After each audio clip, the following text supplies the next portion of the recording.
ओम परतत्वे सदा लीनो रामकृष्ण समाज्ञया यो धर्म स्थापन रतो वीरेशं तं नमाम्यहम्.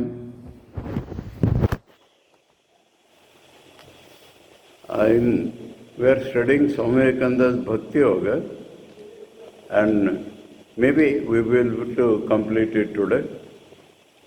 And we are going to chapter 18, and that is, the name of the chapter is The God of Love is His Own Proof.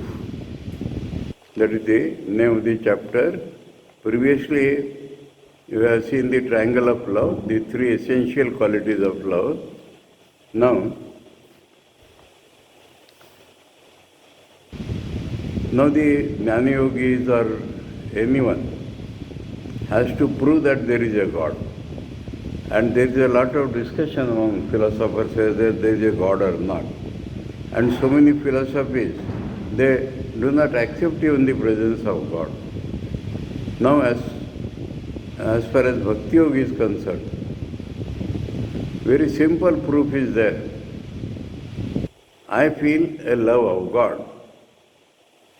If I do not feel love of God, then there is no Bhakti Yoga. I feel love of God. It proves that God is there. This is the simplest proof. The very fact that in me there is a love of God proves that there is a God. Otherwise, how could this love have come? So, that is the simplest proof. So, we do not require any proofs. In the Narad Bhakti Sutras, there is a sutra for this. Swayam Pramanatvat, that is the sutra. We do not require any other proof. So let us see what Swamiji tells about it. What is the ideal of the lover who has quite passed beyond the idea of selfishness is connected with the previous chapter of bartering and bargaining and who knows no fear. They are the triangle, last lecture's triangle. Even to the great God, such a man will say, I will give you my all, and I do not want anything from you. Indeed, there is nothing that I can call my own. So what I want from you? When a man has acquired this conviction, his ideal becomes one of perfect love, one of perfect fearlessness of love. The highest ideal of such a person has no narrowness or particularity about it. A very, very important thing. Many people think they are lovers of God, and they are so narrow in their mind that God can appear only as Krishna or as Jesus or as Rama. This militates against the very idea of bhakti we have seen up till now. We have seen up till now that no narrowness is possible in a man. So this clearly distinguishes whether they are devotees or not is fully doubted, because there is so much narrowness.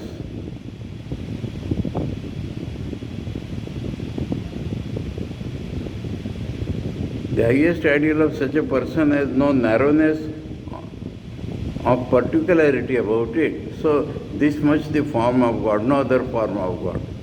God is Nirakar, not Sakar. God is Sakar, not Nirakar. God is Krishna, not Rama. God is Krishna or Rama, not Shiva. God is not Kali.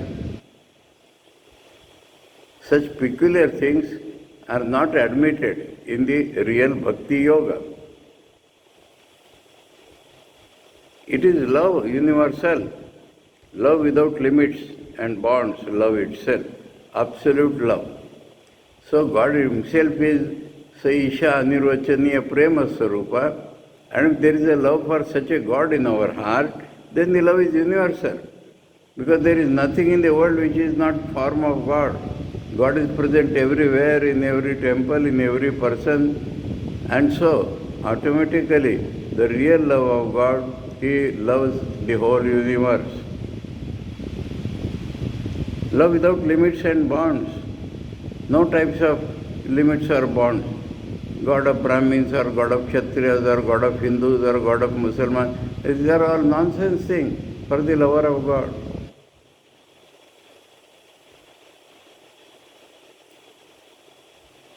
That is how Swamiji says the love itself, because absolute love, because that is the very nature of God. This grand ideal of the religion of love is worshipped and loved absolutely as such, without the aid of any symbols or suggestion. So as seen in the first part, we require a lot of symbology, ritualism, but when this love of God has arisen and we can directly feel in the heart the universal God and the love for God, then no symbology or nothing remains necessary at all. Suggestion, these are suggestions only. But the suggested thing has grown in our heart.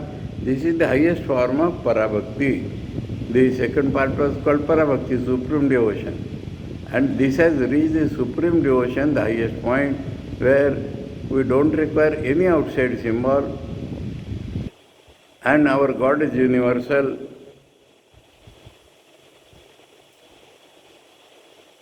The worship of such an all-comprehending ideal as the ideal, all the other forms of bhakti are only stages on the way to reach it. So everything is valid if it is not narrow. In this respect, I tell you something. Sri Ramakrishna has said, as many faiths, so many paths. My Guruji used to add, fanaticism is neither a faith nor a way, path. Fanaticism is not a math. Fanaticism is not at all a valid math. So no question of it being a path. All faiths are paths. Fanaticism is neither a faith nor a path. And that is what Swamiji is telling here. All our failures and all our successes in following the religion of love are on the road to the realization of that one ideal. So there is a lot of failures, but we proceed, and slowly we reach this ideal. Swamiji is now talking of the highest ideal. Object after object is taken up, and the inner ideal is successfully projected on them all. Murti or some such thing we put, and then the abstract ideas are there. Incarnations are there. And all such external objects are found inadequate as exponents of the ever-expanding inner ideal and are naturally rejected one after another. At last, the aspirant begins to think that it is vain to try to realize the ideal in external objects, that all external objects are as nothing when compared with the ideal itself, and in course of time, he acquires the power of realizing the highest and the most generalized abstract ideal entirely as an abstraction. Abstraction is sukshma. That is to him quite alive and real.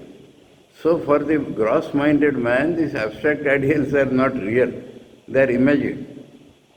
But for the man who has that experience, that is the most real thing. More real than the gross objects. Alive and real. That God to him is alive and real, because he responds also. When the devotee has reached this point, he is no more impelled to ask whether God can be demonstrated or not, rationally. Whether he is omnipotent and omniscient or not. So many proofs are required, we don't require.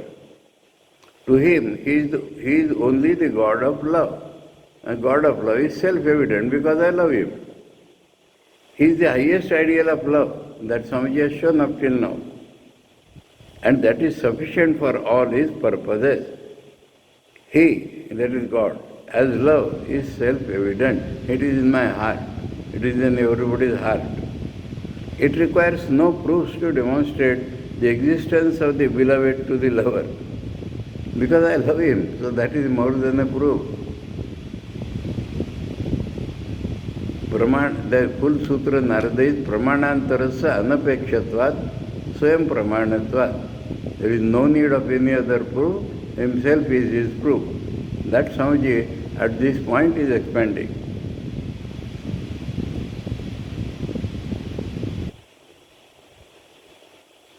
The magistrate gods of other forms of religion, that judge, supreme judge, he will give me as per my deeds, may require a good deal of proof to prove them. But the bhakta does not and cannot think of such gods at all. To him, God exists entirely as love. None, O beloved, loves the husband, that is Brihadaranyaka Upanishad. None, O beloved, loves the husband for the husband's sake, but it is for the sake of the self, capital S, who is in the husband, that the husband is loved.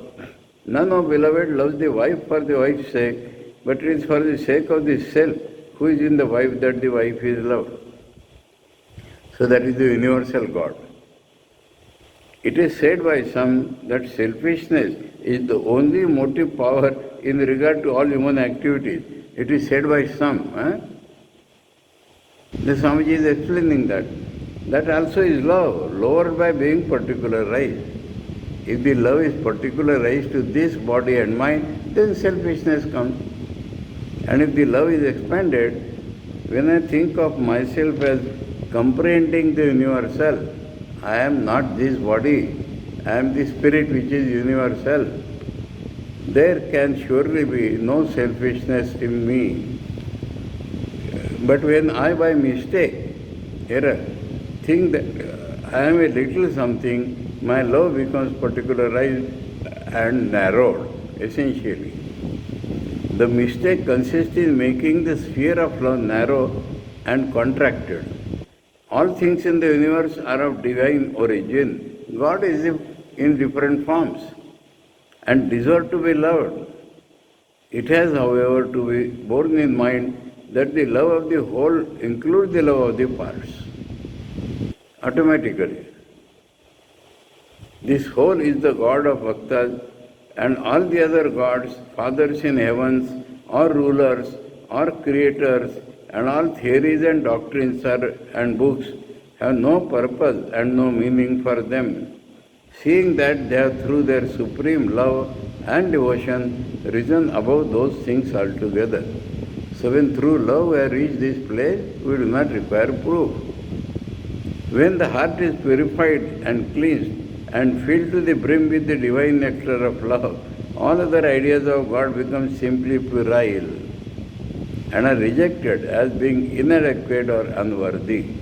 Such is indeed the power of Parabhakti or supreme love, and the perfected Bhakta no more goes to see God in temples and churches.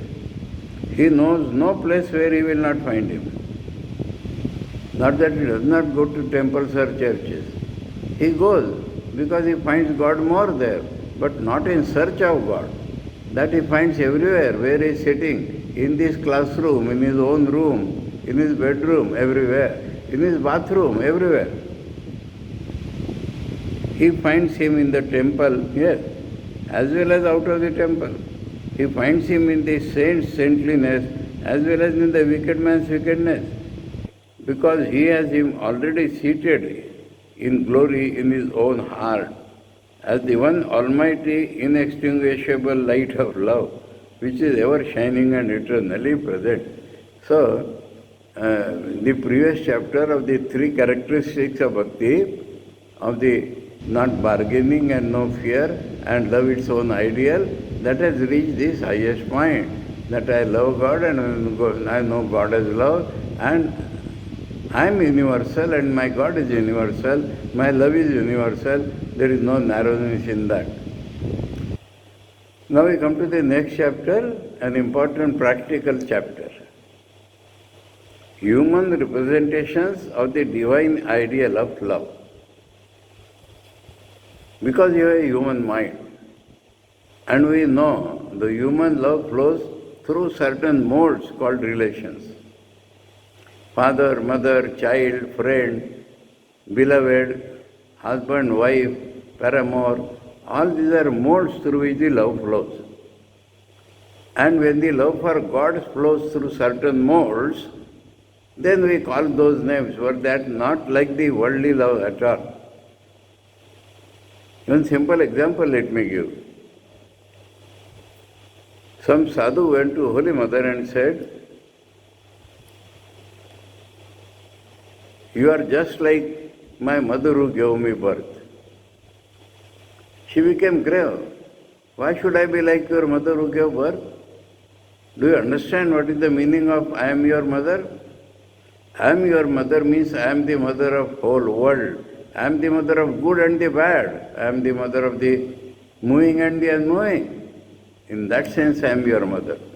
So the motherhood is a mold, but the worldly mother is not equated with that, never. The worldly mother's love is emotional, but that love is universal.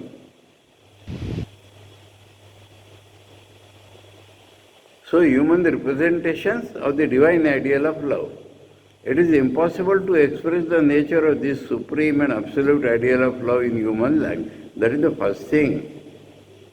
The whole thing is transcendental. There is no language to express transcendental things. Our language is created for exchanging human ideas. And so, even the highest flight of human imagination is incapable of comprehending it in all its infinite perfection and beauty.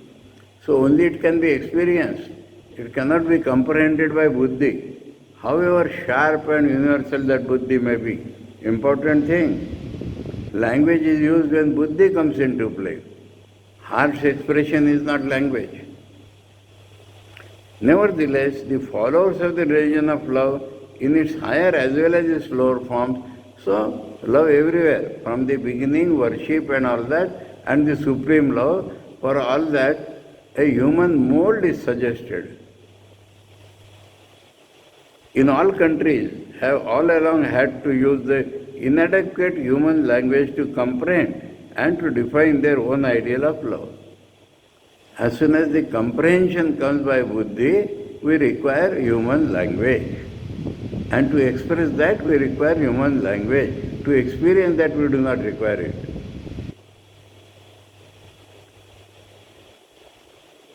Nay more, human love itself, in all its varied form, has been made to typify this inexpressible divine love.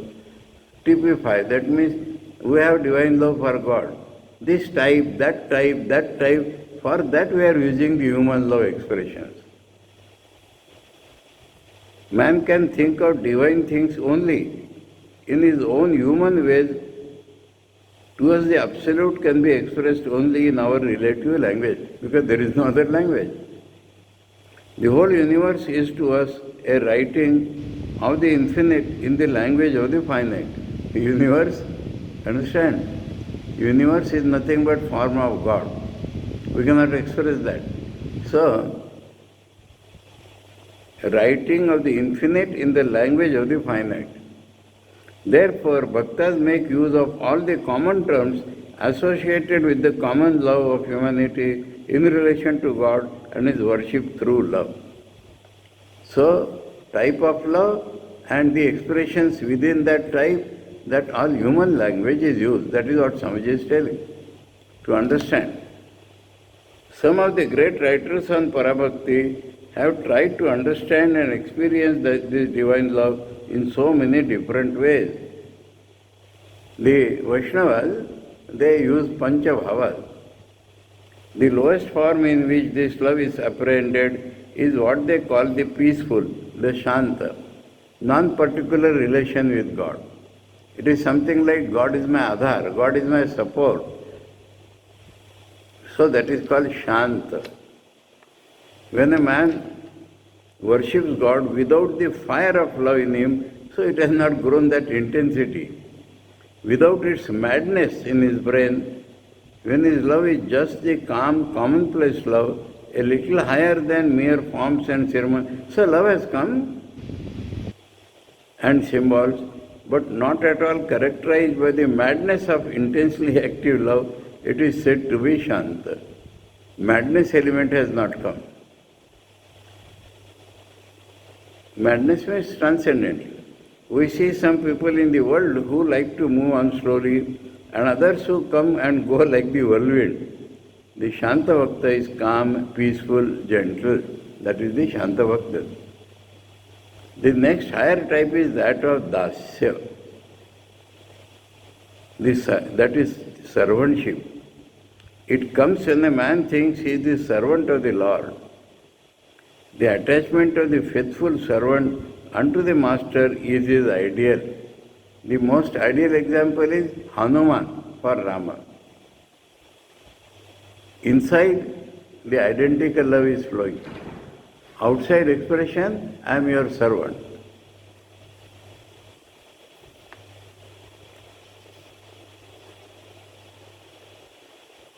Only through this we can understand. Through examples.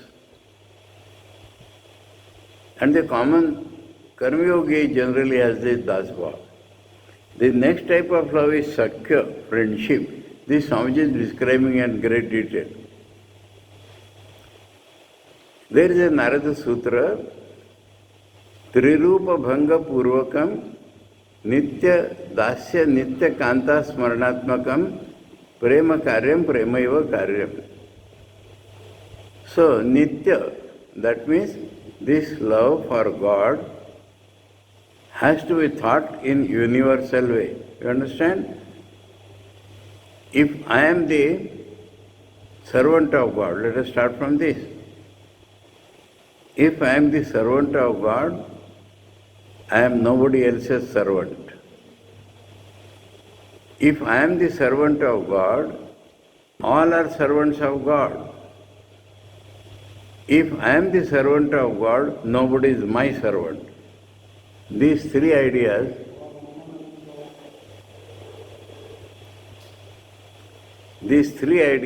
are essential to really feel the servanthood, which is not like the worldly servanthood, in relation to God. Mind you, if I am the servant of God, the whole world is servant of God. If I am the servant of God, I am not anybody else's servant. If I am the servant of God, nobody is my servant. All are servants of God. I will give an example. A brahmachari in Belur Math in very olden days was speaking harshly to the bhangi, to the sweeper. And Sri Ramakrishna's disciple Mahapurush Maharaj saw it. And he called that brahmachari and said, don't use such harsh language with him. You are serving Sri Ramakrishna, he is also serving Sri Ramakrishna. And actually he is doing that work which you are unable to do. So speak respectfully with him. So this side has to be the spirit. Now comes Sakhya. I am friend with God. We are all playing. Then what happens? The whole world is God's play. No seriousness in life at all. You will find the heart becomes so light with this attitude. Some will describe, God is our captain. He devises so many games and we are all playing with him.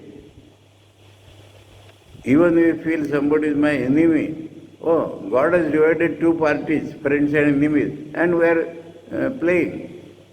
Now let us listen to Swamiji's idea. The next type of love is Sakhya, friendship. Thou art our beloved friend. Beloved friend.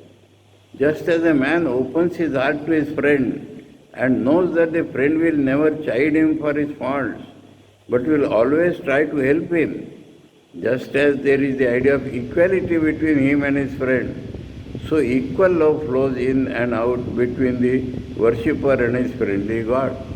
Not that I am afraid of God, oh my master. The equality comes in this friendship behavior.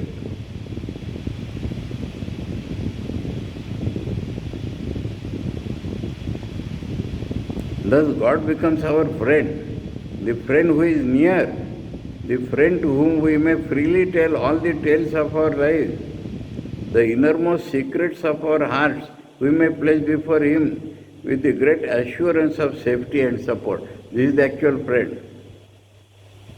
He is the friend whom the devotee accepts as an equal. We find these examples in Arjuna to a very great extent. God is viewed here as our playmate. We may well say that we are all playing in this universe. Just as children play their games, just as the most glorious kings and emperors play their own games, so is the beloved Lord Himself is in sport with this universe. So is the beloved Lord Himself in sport with this universe. He is perfect. He does not want anything. Why should He create? This question of why does not reach God at all. Activity is always with us for the fulfillment of a certain want, and we are projecting this on God. And want always presupposes imperfection. Very strict. God is perfect, He has no wants. Why should He go on with this work of an ever-active creation? What purpose has He in view? The stories about God creating this world for some end or other that we may imagine are good as stories, but not otherwise. It is all really in sport. The universe is His play going on. The whole universe must after all be a big piece of pleasing fun to Him. If you are poor, see the change of attitude what it will do. If you are poor, enjoy that as fun. That is the part given to you in this play. If you are rich, enjoy the fun of being rich. If dangers come, it is also good fun, part of play. If happiness comes, there is more good fun. The world is just a playground, and we are here having good fun, having a game, and God is with us playing all the while, and we are with Him playing. God is our eternal playmate. How beautifully He is playing. The play is finished when the cycle comes to an end. There is rest for a shorter, longer time. Again all come out and play. It is only when you forget that it is all play and that you are also helping in the play, it is only then that misery and sorrows come.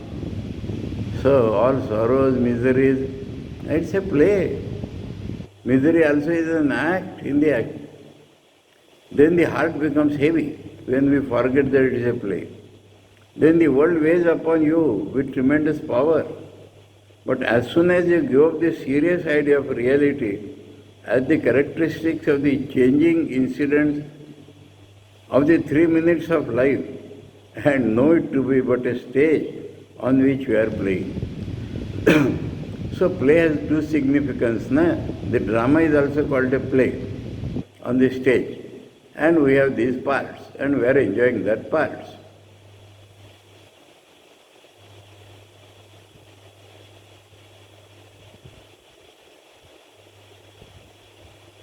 But a stage on which you are playing, helping him to play, at once misery ceases for you. There is no misery.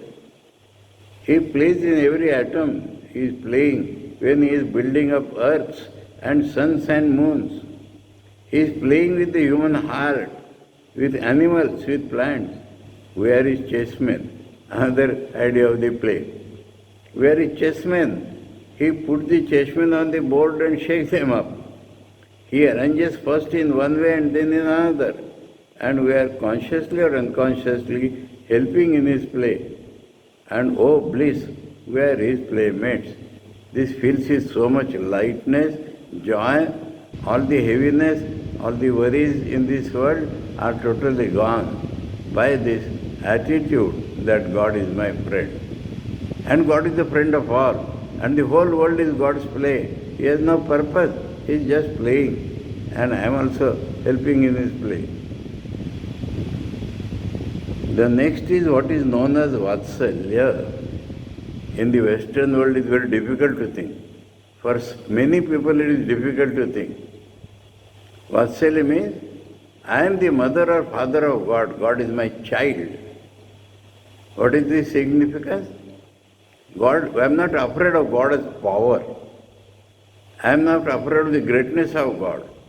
And to a child I want to give and give and give. I don't expect anything from him. That is the greatness of this relation of a child. The next is what is known as Vatsalya, loving God not as our father, but as our child. This may look peculiar, but it is a discipline to enable us to detach all ideas of power from the concept of God. That is the main thing. God is all powerful, maybe, but God is the God of love. God may be a magistrate, maybe, but God is the power of ideal of love. So everything is finished in that ideal, and I love God. I want to give whatever I can give. I don't want anything. That is necessary in Bhakti Yoga. The idea of power brings with it awe. There should be no awe in love. The ideas of reverence and obedience are necessary for the formation of character. That is the beginning. But when character is formed, when the lover has tasted the calm, peaceful love and tasted also a little of its intense madness, then he need talk no more of ethics and discipline. To conceive God as mighty, majestic and glorious, as the Lord of the universe or as the God of gods, the lover says he does not care. It is to avoid this association with God of the fear-creating sense of power that he worships God as his own child. The mother and the father are not moved by awe in relation to the child. They cannot have any reverence for the child. They cannot think of asking any favor from the child. The child's position is always that of the receiver, and out of love for the child, the parents will give up their bodies 100 times over. So the unselfishness is taught in this relationship. 1,000 lives they will sacrifice for that one child of theirs, and therefore God is loved as a child. This idea of loving God as a child comes into existence and grows naturally among those religious sects which believe in the incarnation of God, because we see God as the child. For the Mohammedans, it is impossible to have this idea of God as a child. Their Muhammad is a prophet, not an incarnation. They will shrink from it with a kind of horror. But the Christian and the Hindu can realize it easily because they have the baby Jesus and the baby Krishna. The women in India often look upon themselves as Krishna's mother. Christian mothers also may take up the idea. So Swamiji is suggesting to the Christian that you are an incarnation, so you can easily think of yourself as mother or father. Christian mothers also may take up the idea that they are Christ's mother, and it will bring to the West the knowledge of God's divine motherhood, which they so much need. It will act in the opposite side also. God is the mother of all, and the mothers, God is the child of all mothers. This will simultaneously happen. And Swamiji says very necessary in the West. The superstitions of awe and reverence in relation to God are deeply rooted in the heart of our hearts, and it takes long years to sink entirely. In love, our ideas of reverence and veneration, of awe and majesty and glory with regard to God.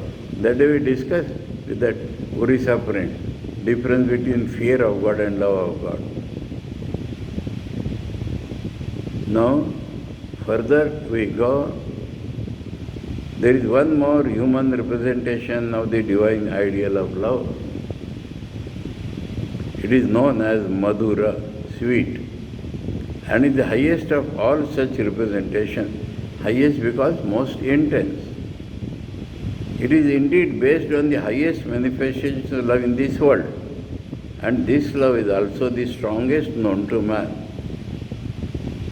What love shakes the whole nature of man, what love runs through every atom of his being, makes him mad, makes him forget his own nature, transforms him, makes him either a god or a demon, as the love between man and woman. either he becomes a god or becomes a demon because of possessiveness and selfishness.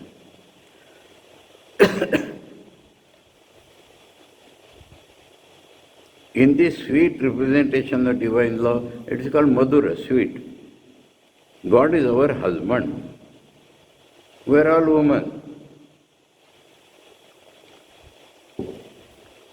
You see, there is a specific hint here. The husband cannot have that intense and pure love for his wife as the wife can have for husband. And so even for the male bodies, what is suggested is that you believe you are the wife of God. Then only this love grows.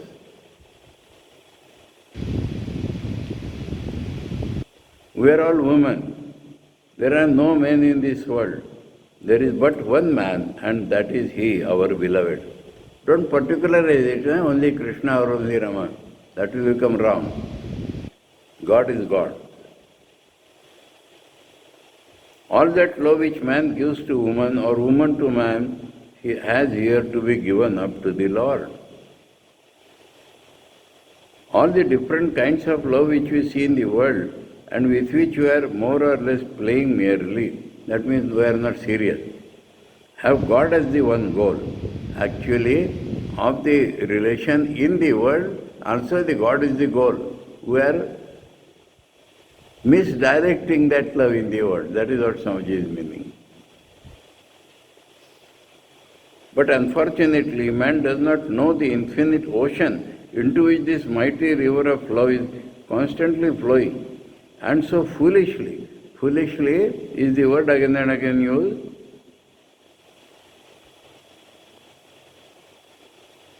he often tries to direct it to little dolls of human beings.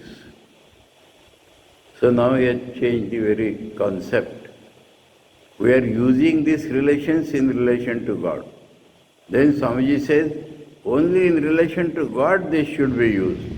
In relation to human beings, which are dolls of human beings, we are misdirecting them. The tremendous love for the child that is in human nature is not for the little doll of a child.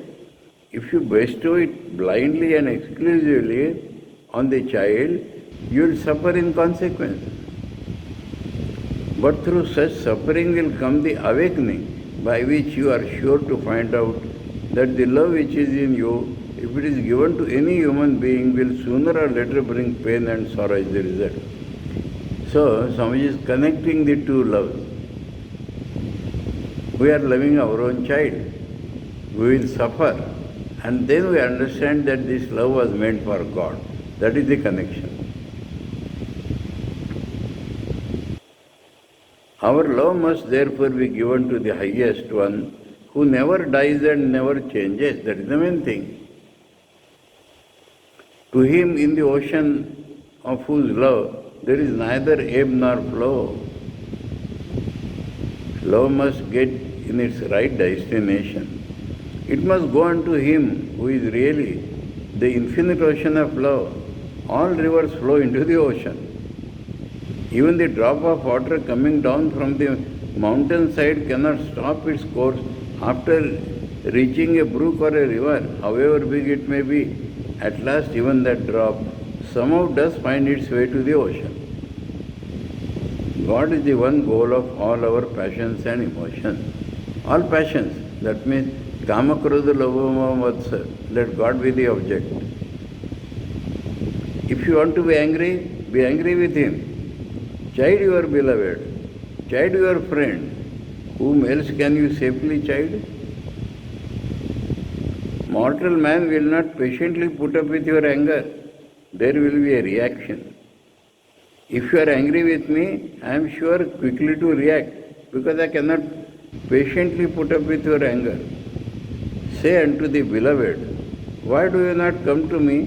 Why do you leave me this alone? That is the language of love. Where is there any enjoyment but in him? What enjoyment can there be in little clods of earth? That is all human beings. It is the crystallized essence of infinite enjoyment that we have to seek, and that is in God. Let all our passions and emotions go up unto Him. They are meant for Him. For if they miss their mark and go lower, they become vile. And when they go straight to the mark, to the Lord, even the lowest of them becomes transfigured. All this total transfiguration takes place. What is called very bad in this world, the kama, krodha, lobha, moha, madatsa, if directed to God, all become holy. With the transform our life, we become gods ourselves, otherwise we become demons.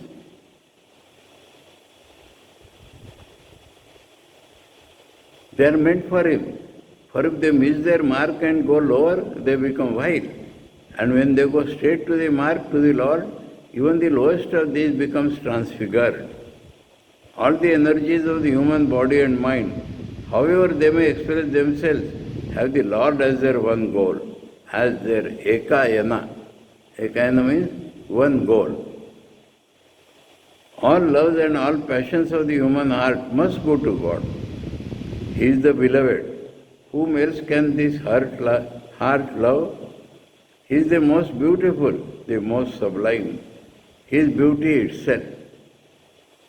Sublimity itself, because beauty itself because the highest joy, real joy. Sublimity because raising the mind up. Who in this universe is more beautiful than He? Who is in this universe is more fit to become the husband than He? Who in this universe is fitter to be loved than He? So let Him be the husband, let Him be the beloved.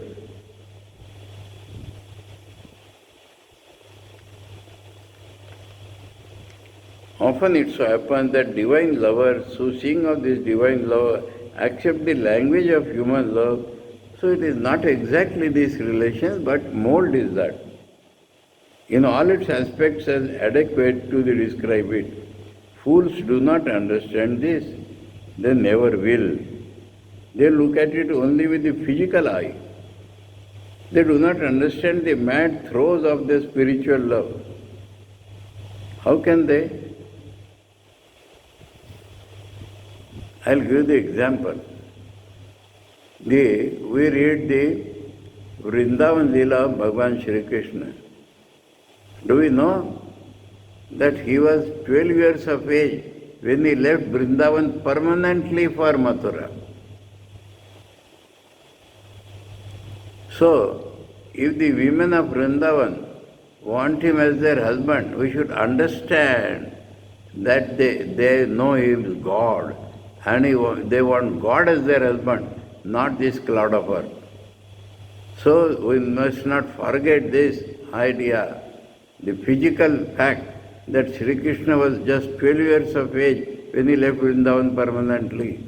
So all the play with the gopis and everything, that is in the heart of the gopis. That is in the ideal of their mind.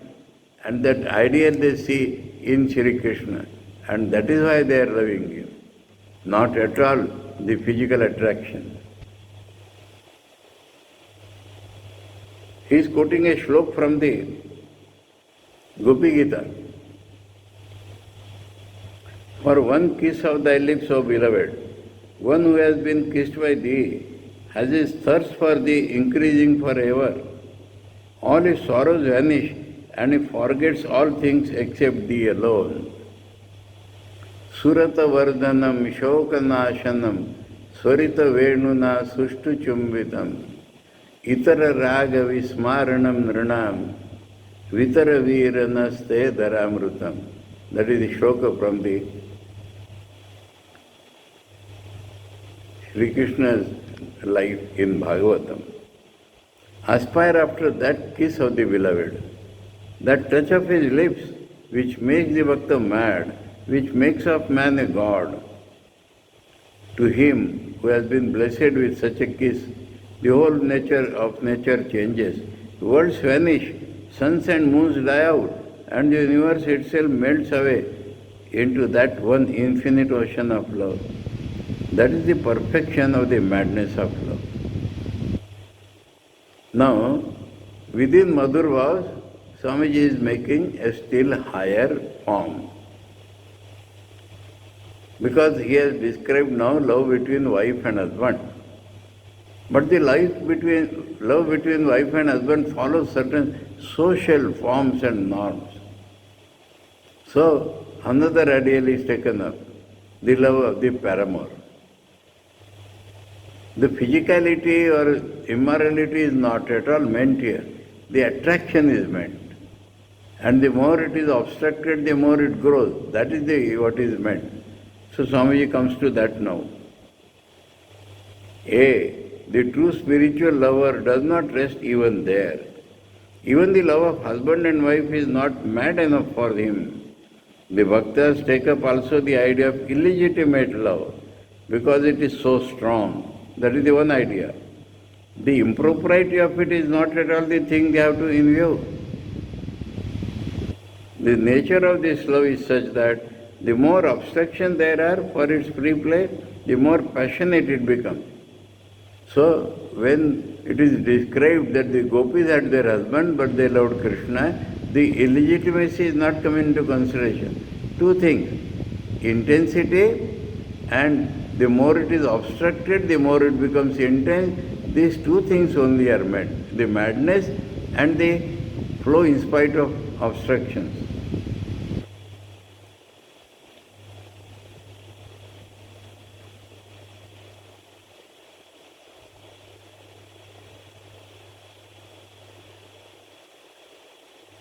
The love between husband and wife is smooth.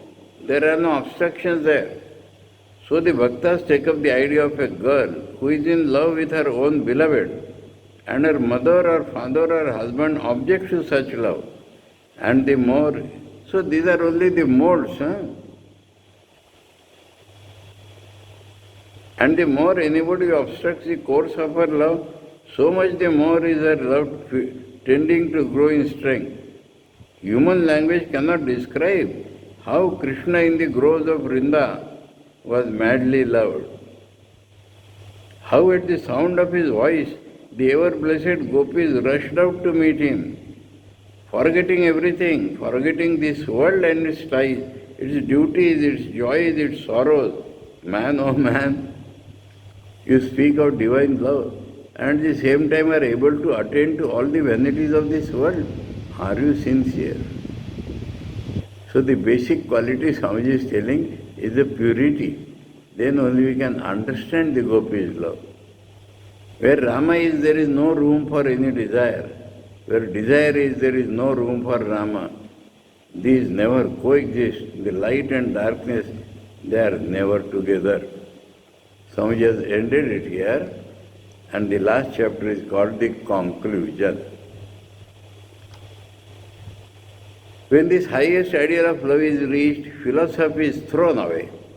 Who will then care for it? Freedom, salvation, nirvana, all are thrown away. Who cares to become free while in the enjoyment of divine love? Lord, I do not want wealth, nor friends, nor beauty, nor learning, nor even freedom. Let me be born again, and be thou ever my love. Be thou ever and ever my love. He will automatically become free. Swamiji will show it. This madness of love will make him free immediately. Who cares to become sugar, says the bhakta? I want to taste sugar. Now the God is such a sugar that if you taste God, the sugar will swallow you. Who will then desire to become free and one with God? I may know that I am He, yet will I take myself away from Him and become different so that I may enjoy the beloved. That is what the Bhakta says. Love for love's sake is his highest enjoyment. Who will not be bound hand and foot 1,000 times over to enjoy the beloved? No Bhakta cares for anything except love and be loved. His unworldly love is like the tide rushing up the river. This lover goes up the river against the current. The world calls him mad. I know one whom the world used to call mad, And this was his answer. This is Sri Ramakrishna himself. My friends, the whole world is a human asylum. Some are mad after worldly love, some after name, some after fame. What they pursue is like madness. Some after money, some after salvation and going to heaven. That is the idea of salvation, going to heaven. In this big lunatic asylum, I am also mad. I am mad after God. If you are mad after money, I am mad after God. You are mad, so am I. I think my madness is, after all, the best because it is reaching an end. Any other madness is not reaching an end. It ends in frustration, frustration and frustration. But this madness is reaching in absolute bliss.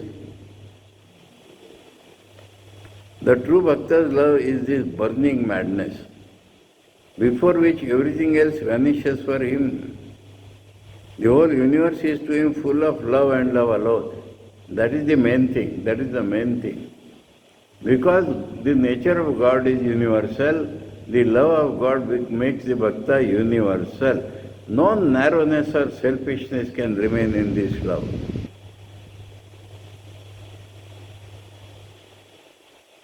The whole universe is to him full of love and love alone. That is how it seems to the lover. So when a man has this love in him, he becomes eternally blessed, eternally happy. That is what is moksha. This blessed madness of divine love alone can cure forever the disease of the world that is in us. This is called bhava, the medicine for the bhavaroga. We desire, selfishness has vanished. That means desire vanishes, selfishness vanishes. He has drawn near to God, he has thrown off all those vain desires of which he was full before. Now, how this happens? We all have to begin as dualists in the religion of love. God is to us a separate being, and we feel ourselves to be separate beings also. Love then comes in the middle, and man begins to approach God, and God also comes nearer and nearer to man. That is the Padartha Shodhana of Vedanta. Man takes up all the various relations of life as father, as mother, as son, as friend, as master. Other than these five bhavas also, so many bhavas are there. As father, as mother, as son, as friend, as master, as lover, and projects them on his ideal of love, on his God. To him, God exists as all these. And the last point of his progress is reached when he feels that he has become absolutely merged in the object of his worship. So automatically no I remains, and that is what mukti comes. He need not think of it.